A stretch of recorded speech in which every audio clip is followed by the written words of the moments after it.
오늘 함께 나누실 말씀 빌립보서 1장입니다. 빌립보서 1장 27절 한 절 말씀입니다. 우리 함께 일어서서 함께 합독해서 읽도록 하겠습니다.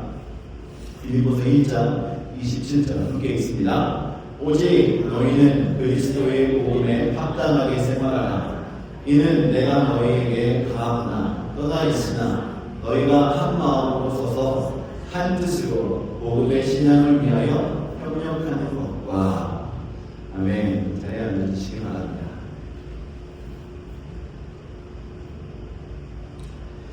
네, 오늘은 저희 교회의 네 번째 생일을 맞이하는 주일입니다.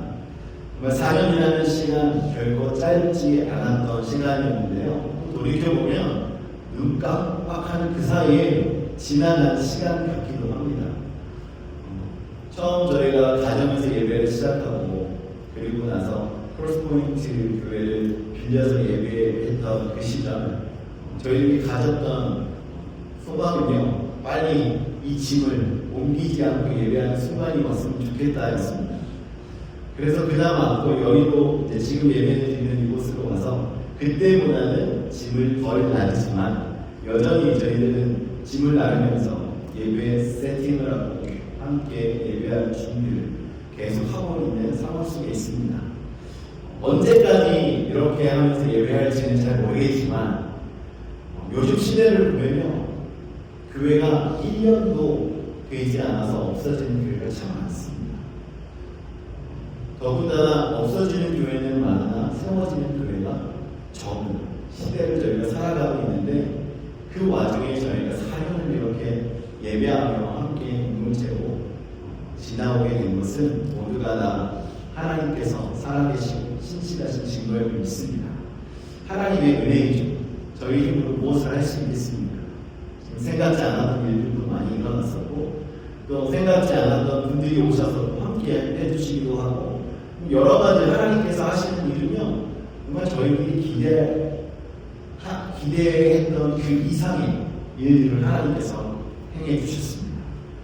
그런데 여러분, 이렇게 주변을 이렇게 보시면 아시겠지만 저희 교회는 숫자를 자랑할 수 있는 교회가 아닙니다. 그렇다고 해서 재정적으로 넉넉해서 우리가 지역사회를 향하여, 우리가 또 선교사님들을 향하여 열심히 도우면서 이렇게 신앙생활하는 공동체도 아닙니다.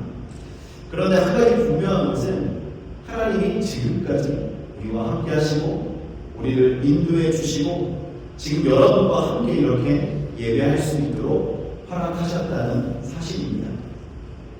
그래서 오늘 예배를 통해서 우리가 하나님 앞에서 우리가 무엇을 이루었는가, 이것을 생각하기보다는 하나님이 우리를 어디에 세우셨고 하나님께서 우리에게 무엇을 원하시는가를 다시 한번 생각하는 시간이 되기를 바랍니다.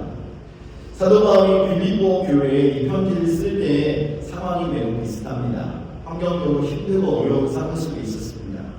바울은 감옥에 갇혀 있었고, 또 빌립보 교회도 그렇게 크게 부흥한 교회는 아니었습니다. 지역 가정교회로서 정말 사도 바울의 사역을 위해서 처음부터 열심히 후원에 동참했던 교회였지만, 이 교회도 로마 제국 한 가운데서 핍박을 받으며 어려운 상황 속에 함께 동역의 관계를 이어가고 있는 공동체였습니다.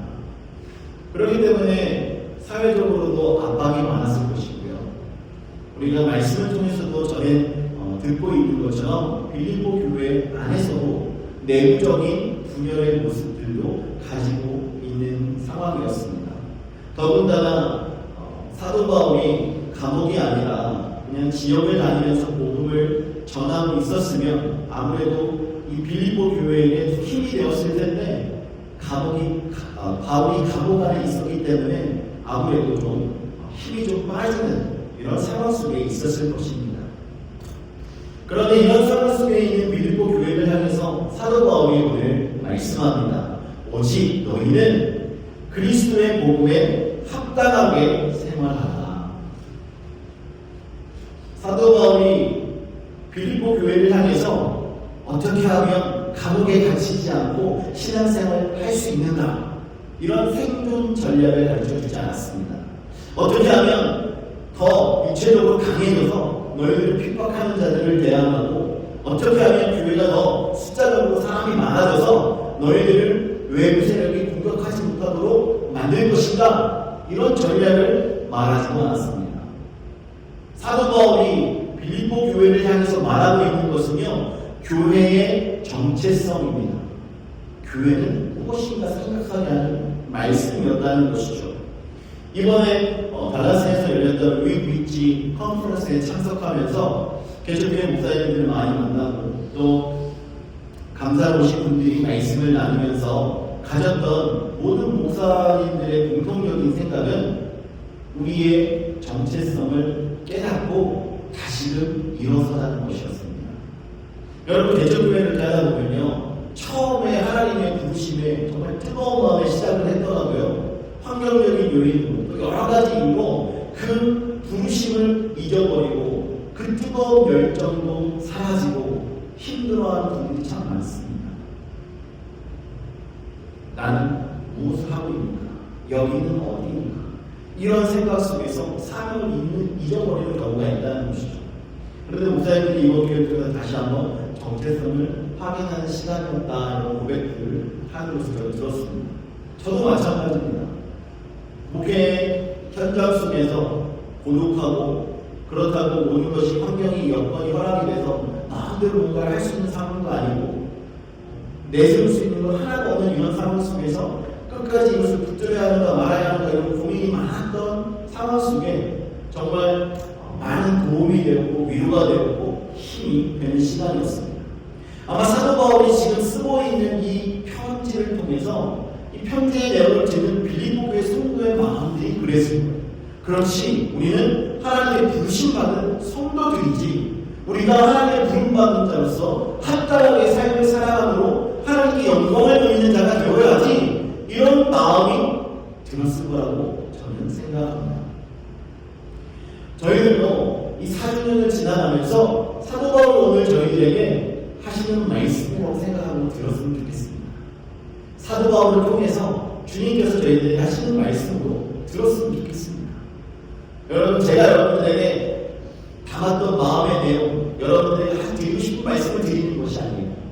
하나님이, 예수님이 사도 바울을 통해서 빌립보 교회에 말씀하셨던 이 말씀이 오늘날 동일하게 저희들에게 말씀하시고 저희들의 마음을 움직이고 우리의 심령이 새로워지는 시간이 되기를 주님의 이름으로 축원합니다. 그래서 오늘 말씀을 통해서는요, 복음에 합당한 삶으로 세워지는 교회, 사도 바울이 과연 어떻게 말을 하고 있는지 살펴보면서 저희들도 정말 복음에 합당한 삶을 살아가는 성도와 교회가 되는 시간이 되기를 주님의 이름으로 부탁드립니다. 첫 번째로 사도 바울은요, 교회의 정체성을 밝히고 있는데 조금 전에 말씀드렸던 것처럼 복음에 합당하게 생활하라는 것입니다. 복음에 합당하게 생활하라. 사도 바울은 빌립보 교회에게 오직 너희는 이렇게 말하고 있어요. 오직 너희는 그리스도의 복음에 합당하게 생활하라. 여기서 말하고 있는 이 오직은요, 이것만큼은 다른 것과 바꿀 수 없다. 이것만큼은 다른 것에 양보할 수 없다. 이렇게 뜻하는 말로 사용하고 있는 것입니다. 교회가 무엇을 하든지 어떤 상황에 있든지 반드시 지켜야 할 그 한 가지는 바로 복음에 합당한 삶을 살아가는 교회가 되어야 한다는 것입니다. 바울이 사용했던 생활하라, 합당하게 생활하라라는 이 말은요, 그냥 개인적인 윤리적 삶을 이야기하는 것이 아닙니다. 이것은 시민으로서 공동체의 이론답게 삶을 살아가라는 뜻을 담고 있습니다. 그렇기 때문에 저희들은요, 하나님께서 부르심을 받은 성도로서, 교회의 공동체로서 합당하게 생활하라는 말입니다. 교회가 단순히 종교 모임으로 모여있는 단체가 아닙니다. 교회는 지난 시간에도 말씀을 나눴지만 하나님의 부르심을 받은 자들이 모여있는 곳입니다. 그래서 우리가 다 하나님의 부르심을 받은 여러분이 교회이고 여러분들이 모여있는 곳이 우리 교회라고 분명히 말씀드렸습니다. 그렇기 때문에 여러분, 교회는요, 교회답게 살아가야 해요. 성도는 성도답게 살아가야 합니다.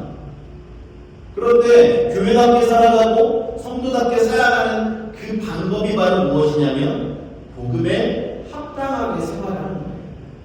복음에 합당하게 생활하는 것은 복음이 저희들에게 말씀하시는 대로 따라가는 것입니다.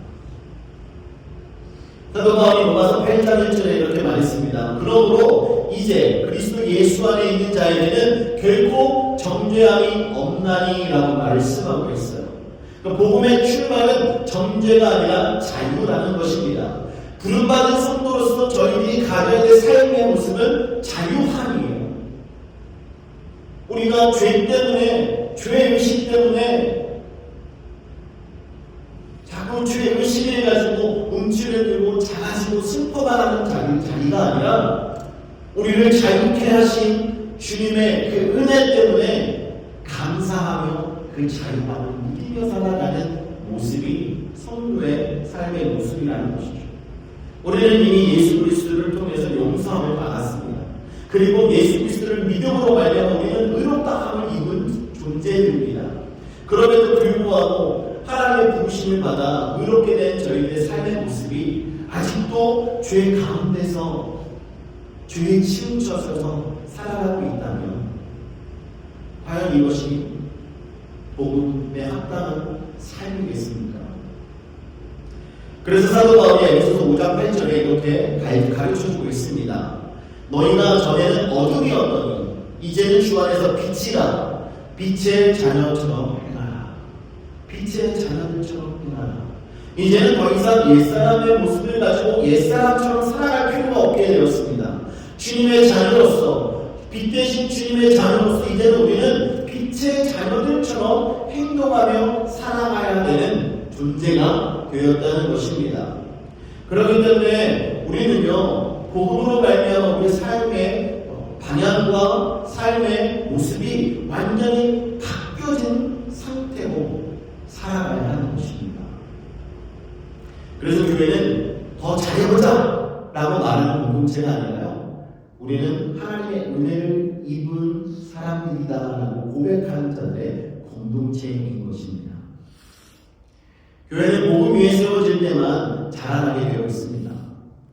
복음을 떠나서는요, 교회가 자라날 수 없어요. 아무리 많은 사람이 모여 있어도 그 안에 복음이 없으면요, 교회라고 말할 수 없습니다. 여러분, 세상에 있는 단체들 안에서 하는 일들을 그대로 교회 안에서 하고 있고 복음에 합당한 모습으로 삶을 살지 않는다면 어떻게 교회라고 부를 수 있겠습니까? 그냥 친목 단체의 이름들을 부르면서 그냥 밖에서 모이면 되지, 굳이 그것을 가지고 교회에 들어와서 교회 모습이 그러한 모습인 것처럼 만들 필요가 있겠습니까? 사람의 열심히 세워진 교회는요, 무너질 수밖에 없습니다. 열심히 하는 사람들이 사라지면 교회가 무너져요. 그런데 하나님의 은혜 위에 세워지고 복음 위에 세워진 교회는요, 결코 무너지지 않습니다. 창수가 불고 바람이 불고 흔들릴 수는 있겠죠. 하지만 복음 위에 든든히 세워진 교회는요, 결코 무너지지 않습니다. 그렇기 때문에 오늘 저희들이 설립 4주년을 맞이하면서 이렇게 한번 질문해 보았으면 좋겠습니다. 우리 교회는 무엇으로 기억되고 있는가? 우리는 어떤 교회로 서 있는가? 한번 질문해 보시기 바랍니다. 사람들은 교회를 떠올릴 때 그 교회 하면 무엇이다 라고 말할 때 선호하는 말들이 있습니다. 어떤 교회는 그 교회 하면 예배이지, 어떤 교회 하면 그 교회는 선교야, 이렇게 원하는 말들이 있습니다.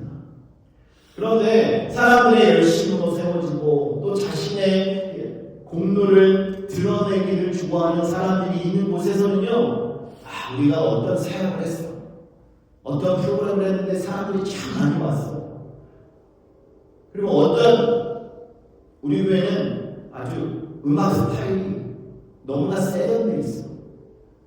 그리고 설교 스타일도 요즘 시대에 뒤처지지 않아. 이런 것들이 먼저 우선이 되고 대두가 되고 선호가 된다면 문제가 될 수도 있는 것입니다. 우리가 붙들어야 할 복음을 붙들지 않고 부수적인 것이 앞서게 되면 교회로서 온전히 사명을 감당할 수 없게 되는 것입니다. 우리가 4년 동안 이렇게 존재해 올 수 있었던 것은요, 우리가 무엇을 잘해서 지금까지 온 것이 아닙니다. 우리 모두가 하나님의 말씀 앞에서 어떻게 해서든 말씀을 듣고 말씀대로 살아가기 위해서 하나님 앞에 서 있었기 때문에 지금까지 오게 된 것입니다. 그러므로 복음의 한다는 삶은요, 완벽한 삶을 요구하는 것이 아닙니다. 실수하지 않은 삶도 아닙니다. 여러분, 저희는 실수 참 많이 합니다.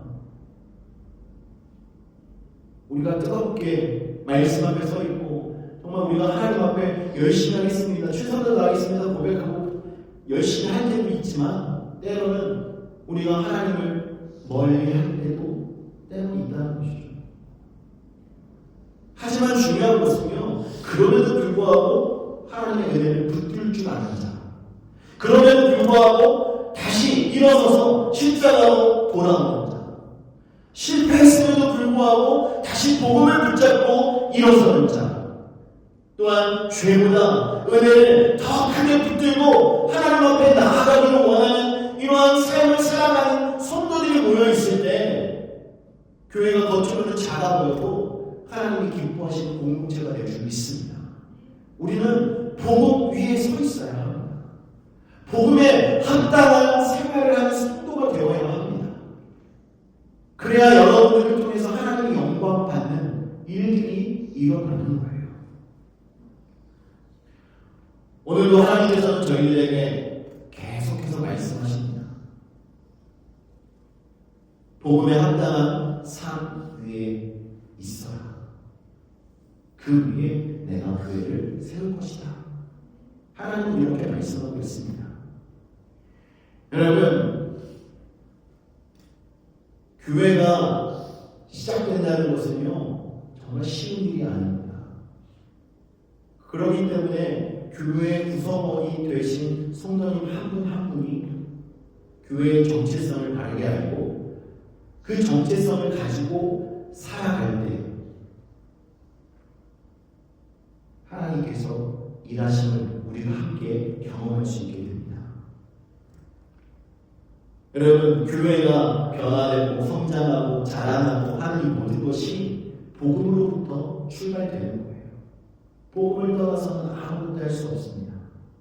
그냥 우리가 가지고 있는 탤런트 가지고 또 지금 유행하고 있는 패러다임을 가지고 교회 안에서 실천한다면 모든 것이 될 것 같지만요, 그것이 온전한 교회로서의 역할을 감당할 수 있도록 기폭제가 되는 원동력이 되지는 않습니다. 여러분들이 복음 위에 합당하게 서 있어야 그것이 출발점이 되어서 교회 안에 성령의 바람이 불어오고 말씀의 은혜가 충만하고 여러분의 삶을 통해서 하나님의 영광을 돌리는 역사를 통해서 하나님께서 주시는 부흥의 은혜가 있게 될 줄 믿습니다. 그래서 사도 바울이 말합니다. 두 번째로, 한 마음으로 서서 한 뜻으로 협력해야 한다라고 말합니다.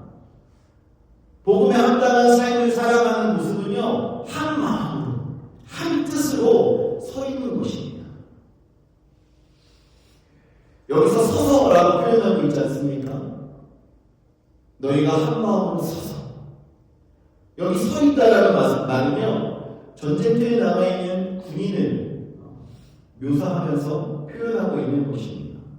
그리고 우리가 주의 약속하신 말씀 위에 서 할 때는 정말 강하게 말씀에 이렇게 든든하게 서 있는 모습을 이야기합니다. 여러분, 영국 왕실의 군인들을 보셨습니까? 다 눈앞을 지키고 총을 들고 서 있는 군인들은요, 사람들이 왔다 갔다 하고 벌이 왔다 갔다 하고 해도요, 하는데요, 전혀 움직이지 않고 딱 서 있습니다. 그렇게 굳게 그 자리에 서 있습니다. 어떤 일이 일어나도 움직이지 않아요. 명령이 떨어지기 전까지 움직이지 않습니다. 여러분, 저희들도 복음 안에서 이렇게 서 있어야 합니다. 한 마음, 하나가 되어서 한 뜻으로 같은 마음을 품고 뜻을 품고 계획을 가지고 함께 서 있는 공동체가 교회라는 것입니다. 여러분, 교회는요, 영적 전쟁이 일어나는 곳이에요. 우리가 살아가고 있는 사회의 현장 곳곳에서 영적 전쟁이 일어나고 있고요. 또한 우리가 모여서 예배하는 이 순간에도 악한 영들은요, 저희들로 하여금 예배하지 못하도록 끊임없이 방해하고 끊임없이 저희들을 미혹하고 끊임없이 저희들을 넘어뜨리려고 하고 있습니다. 그렇기 때문에 저희들은요, 더욱더 한 마음으로 한 뜻으로 같이 서 있어야 하는 거예요. 악한 사단이 와서 저희들을 넘어뜨리려고 밀어도 넘어지지 않도록 함께 서 있어야 합니다.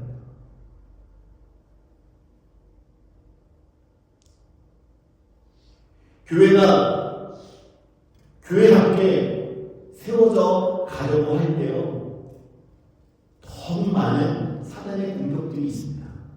내부의 갈등이나 낙심이나 비교나 실망이나 관계의 상처나 이런 모든 것들이 교회를 무너뜨리려고 하는 사단의 전략입니다. 여러분, 저도요, 마음이 하루에도 수십 번 왔다 갔다 할 때 있어요. 정말 이것이 맞는가? 이렇게 해야 하는가? 이렇게까지 하면서 있어야 하는가? 그럴 때마다 만약에 제가 마음을 탁 놔버리면요, 끊임없이 무너져 내려갑니다. 그런 질문이 저에게 던져질 때마다 하나님이 하실 거야, 하나님이 역사하실 줄 믿어, 이런 마음으로 마음을 굳게 잡고 말씀을 붙드는 그 순간 하나님이 감당할 수 있는 믿음을 주시고 넘어지지 않도록 붙들어 주시는 그 아버지의 은혜를 경험합니다. 그래서 사도 바울은요, 빌립보 교회 성도들에게 너희가 잘 지내라, 너희들끼리 잘 지내라 이렇게 말하지 않고요, 한 마음으로 서 있어라, 한 마음으로 서 있어라라고 말합니다. 그러니까 교회는 흩어져서 각계 전투로 이기는 공동체가 아니라 함께 모여서 함께 버티는 공동체. 여러분들이 신앙의 갈등과 어려운 문제가 있고 시험에 들려고 할 때 여러분 혼자 그것을 풀려고 하면요, 너무 힘듭니다. 함께 서 있고 한 마음으로 서 있는 교회 공동체에서 여러분들의 그 문제를 함께 가지고 기도하고 하나님께 맡기며 나아갈 때 우리는 함께 승리할 수 있게 되는 거예요. 그리고 한 뜻으로 하고 말합니다. 한 뜻으로. 교회의 하나님은 성격이 같아서가 아니라 목표가 같아서입니다. 우리의 목표는 무엇입니까? 우리의 목표는, 궁극적인 목표는 하늘을 소망하는 자들의 모임이잖아요.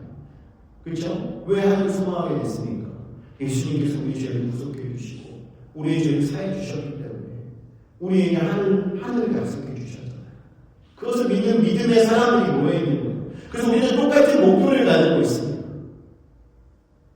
우린 저마다 다르잖아요, 사실. 성격도 다르고, 환경도 다르고, 배경도 다르고. 어떻게 하나 될 수 있겠습니까? 우리가 하나 될 수 있는 이유는요, 바로 한 뜻을 가지고 하나 될 수 있는 거예요. 이 뜻을 어떻게 하나로 만들 수 있습니까? 복음으로 가능한 거예요. 하나님의 말씀을 통해서 우리의 뜻이 모아질 수 있는 것입니다.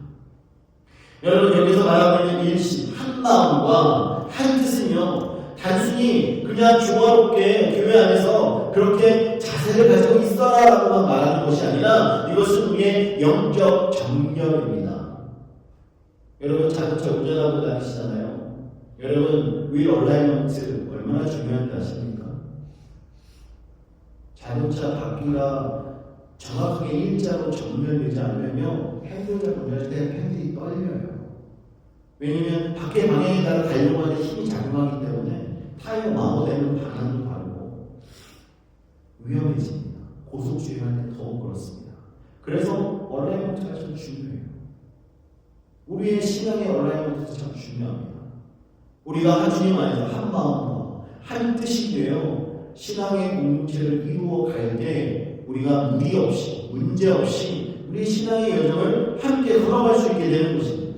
그래서 우리가 함께하는 것이 너무나 큰 일이고요. 너무나 아름다운 일입니다. 시편 133편 1절에 말합니다.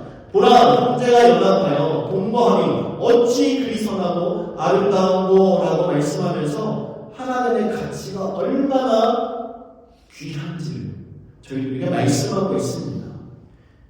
이렇게 하나님은요, 그냥 세상적인 방법으로 우리의 필요에 따라 우리의 조건에 맞춰서 하나 되는 것을 말하는 것이 아닙니다. 하나님 안에서의 하나님을 말하고 있는 것입니다. 예수님도 말씀하셨습니다. 요한복음 17장 21절 말씀해 보시면 아버지여, 아버지께서 내 안에 내가 아버지 안에 있는 것 같이 그들도 다 하나가 되어 우리 안에 있게 하사 세상으로 아버지께서 나를 보내신 것을 믿게 하옵소서라고 말합니다. 교회의 하나됨, 이것은요 예수님께서 말씀하시는 것처럼 하나님께서 예수님을 보내신 것을 믿게 만드는 전도의 능력, 복음의 능력이라는 것입니다. 그래서 우리는 더욱 하나 되어야 하는 거예요.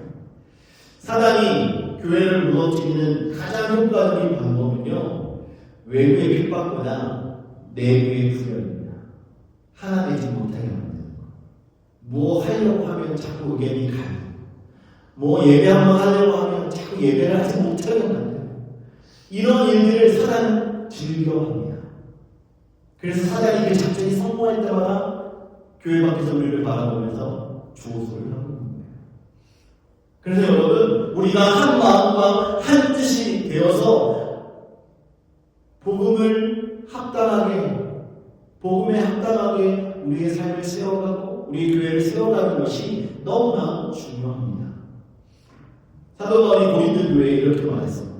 고린도전서 1장 10절에서 형제들아, 내가 우리 주 예수 그리스도의 이름으로 너희를 권하노니 모두 다 같은 말을 하고 너희 가운데 분쟁이 없이 같은 마음과 같은 뜻으로 온전히 합하라라고 말하고 있습니다.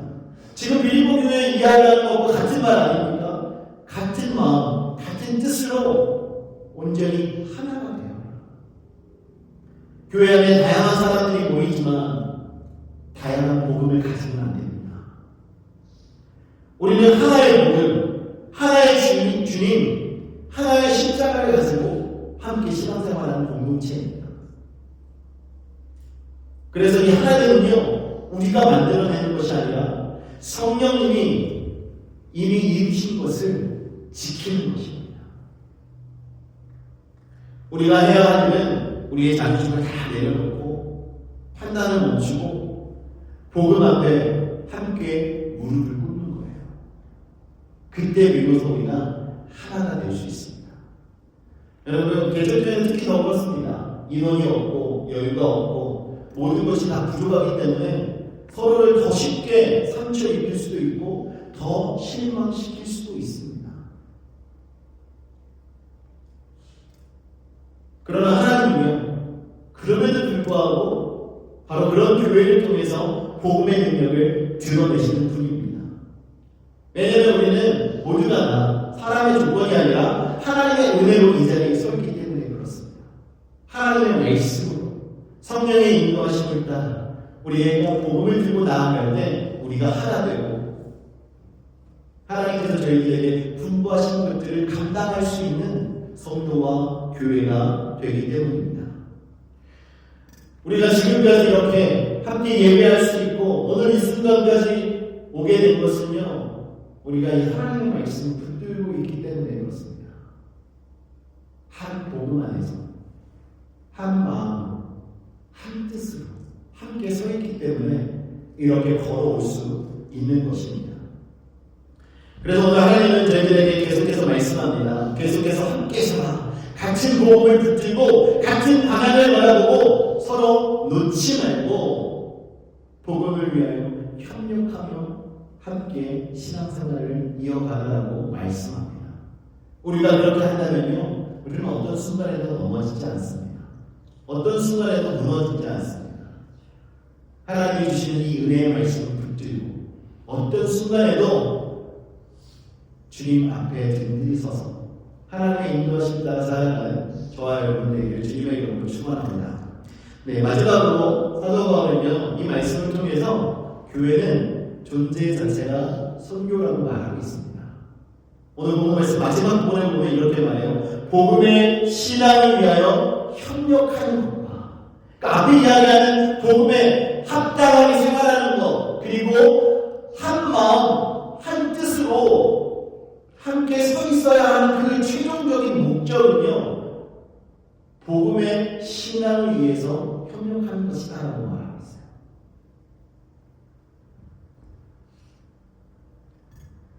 다시 말씀드리면 우리가 복음 안에서 하나 되고 복음으로 살아가야 하는 이유는 바로 이 복음을 전하기 위해서라는 것입니다.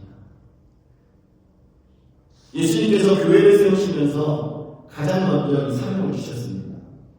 마태복음 28장 19절 20절 말씀해 보시면 그러므로 너희는 가서 모든 민족으로 제자로 삼아 아버지와 아들과 성령의 이름으로 세례를 베풀고 내가 너희에게 분부한 모든 것을 가르쳐 지키게 하라. 볼지어다 내가 세상 끝날까지 너희와 항상 함께 있으리라 하십니다. 이 말씀에 보면 주님께서는 분명하게 저희들에게 가르쳐 주고 계십니다. 무엇을 해야 하는지 우리의 사명을 말씀하고 있어요. 모든 사람으로 제자를 삼는 것, 여러분이 모든 것이요 복음 전하는 거예요. 복음을 전하고 가르치고 알게 하고 그들도 예수를 구주로 영접하게 만들라는 예수님의 분부이십니다. 그래서 교회는요 모이기 위해서 존재하는 것이 아니라 사실 교회는 보내심을 받기 위해 존재하는 것입니다. 그래서 우리가 이렇게 모여서 예배하고 하나님의 말씀을 듣고 나눈 다음에요 여러분들이 저문을 열고 나가는 그 순간부터는 오늘 함께 나누는 이 말씀을 가지고 나가서 전하는 삶을 살아가셔야 하는 것입니다. 주님께서는 저희들에게 그것을 말씀하고 있어요. 교회가 스스로를 위해 존재하는 것이 아닙니다. 교회가 존재하기 위해서 모든 것을 하는 것이 아니라 이 땅에 흩어져 있는 잃어버린 영혼들을 찾기 위해서 교회가 존재되어야 합니다. 우리가 예배하는 이유도, 기도하는 이유도, 헌신과 섬김의 이유도, 이 모든 것이 다 복음 때문임을 잊지 마시기를 주님의 이름으로 축원합니다. 교회가 복음을 잃어버리는 순간 교회 안에 문제가 생깁니다. 아무리 많은 프로그램이 있고 사역이 있고 양육이 있고 그 안에 있는 사람들이 정신없이 뭔가 하고 있는 것 같아도 복음이 없으면 모든 것이 다 헛수고가 되는 거예요. 그래서 우리가 하나님의 말씀을 온전히 알고 하나님의 말씀 안에서 살아가는 성도가 될 때 비로소 우리의 삶이 헛수고가 아니라 정말 주님께서 저희들에게 착하고 충성된 종이라고 칭찬할 만한 성도의 삶의 모습이 되는 것입니다. 로마서 10장 14절에서 말합니다. 그런즉 그들이 믿지 아니하는 일을 어찌 부르리요? 듣지도 못한 일을 어찌 믿으리요? 전파하는 자가 없이 어찌 들으리요라고 말합니다. 이 말씀의 내용을 보면 역순으로 말하고 있어요. 거꾸로 보십시오. 전파하는 자가 없으면 듣지 못한다는 거예요. 듣지 못하면 믿지를 못해요. 믿지 않기 때문에 그들이 죽어가는 것입니다. 결국 저희들에게 말씀하는 것이 무엇입니까? 믿음의 필수 조건은요 바로 복음을 전하는 데서부터 시작된다. 복음을 전해야 들을 수 있고 들어야 믿을 수 있다는 거예요.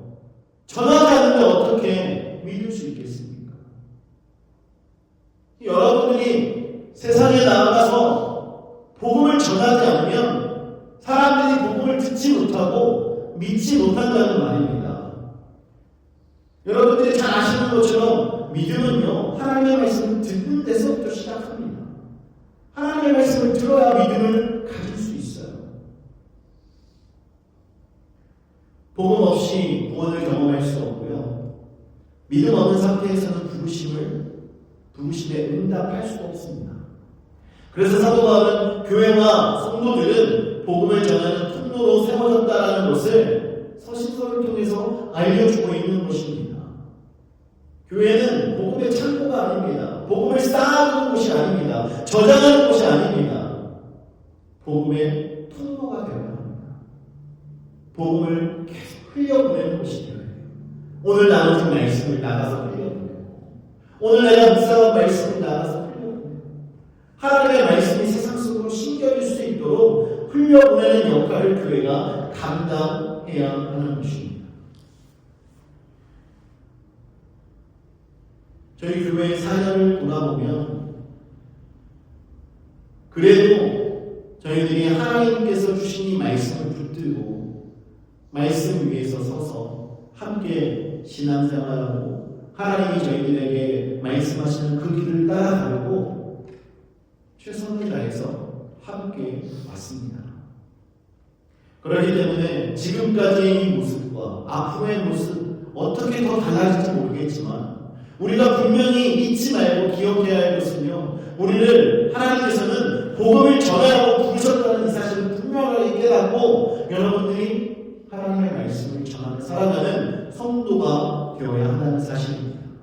만약에 여러분들이 나아가서 하나님의 말씀을 전하고 복음을 붙잡고 복음에 합당한 생활을 하시는 성도가 되신다면 하나님은 여러분을 통해서 반드시 일하실 줄 믿습니다.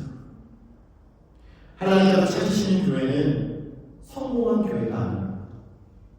숫자가 많고 교회 이름이 이 지역에서 유명해져가지고 사람들이 그 교회 이름을 대면 아는 교회를 원하시는 것이 아니에요. 이번에 보니까 달라스 지역에 한인교회가 한 200개가 된다고 합니다. 그런데 한인들에게 물어봤을 때 아는 교회의 숫자는요 10개밖에 되지 않아요. 그 나머지 교회는 이름을 사람들이 모른다는 것입니다.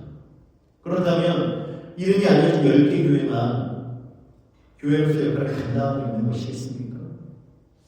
감당하는 교회도 있겠지만 그렇지 못한 교회도 있을 수 있습니다. 무엇으로 알 수 있겠습니까?